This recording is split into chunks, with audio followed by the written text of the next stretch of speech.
ბიოინჟინერიის გზით მივიღეთ აი ეს მინი პანკრეასი, ენდოკრინული პანკრეასი, ჩვენ ეგზოკრინული ანუ საჭმლის მომნელებაში რაც მონაწილეობს ის არ გვჭირდება და გადავუნერგეთ თაგვებს, პატარა თაგვებს, რომელიც წინასწარ რა თქმა უნდა დავაავადეთ დიაბეტით და ეს დიაბეტით დაავადებული თაგვები გაანადგურნეთ. ეს არის ძალიან დიდი წინგადადგმული ნაბიჯი, მაგრამ თაკმარისი არ არის იმისთვის, რომ ხვალ ავდგეთ და ეს პაციენტებს შევთავაზოთ.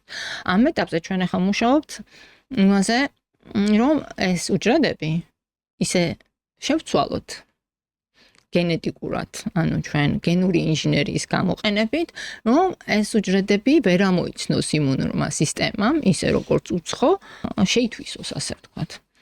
ამ შემთხვევაში თუ ეს გადავწყვიტეთ, ამ შემთხვევაში ჩვენ შეგიძლება ბევრი, ანუ ყველა პაციენტისთვის ამ მეთოდის შენარჩუნება. ამ წუთას რა ეტაპზე ვართ, ამასაც მოგახსენებ. ამ წუთას ჩვენ ვართ იმ ეტაპზე, რომ ახლა ჩვენ გვინდა ამ კონსტრუქციის მასშტაბირება.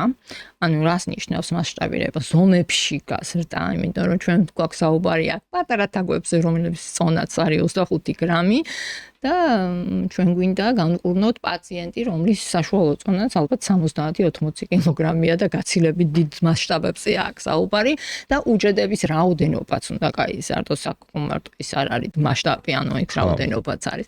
ამაზე არის ამჟამად მუშაობა, პლუს იმაზე, რომ გენეტიკური მოდიფიკაცია ისე გავაკეთოთ ამ უჯრედის, რომ დაუმალოთ და ამჟამად ასევე ველოდებით დაფინანსებას, რათა დავიწყოთ მუშაობა რეგულატორებთან, მარეგულირებელ სააგენტოებთან, რომლებიც გასცემენ ავტორიზაციას იმაზე, თუ მოგცემენ თუ არა უფლებას ჩავატაროთ პირველი კლინიკური კვლევა პაციენტებზე, რაც იმას ნიშნავს, რომ ჩვენ უნდა დავადგინოთ არის თუ არა ეს მეთოდი უსაფრთხო. პირველი არის უსაფრთხოება. აი ამ უსაფრთხოების დადგენას ძალიან დიდი მნიშვნელობა აქვს და ამის შემდეგ მე რა თქმა უნდა გადავალთ მეორე ტიპის. ალბათ ეს აუდიტორიამ უკვე კარგად იცის პირველი, მეორე, მესამე, მეოთხე ტიპის კვლევები, იმიტომ რომ კოვიდის დროს ძალიან ბევრმა ადამიანმა ახსნა ეს და როგორ ხდება და რანაირად. აი ამ ეტაპზე ვართ ახლა ჩვენ.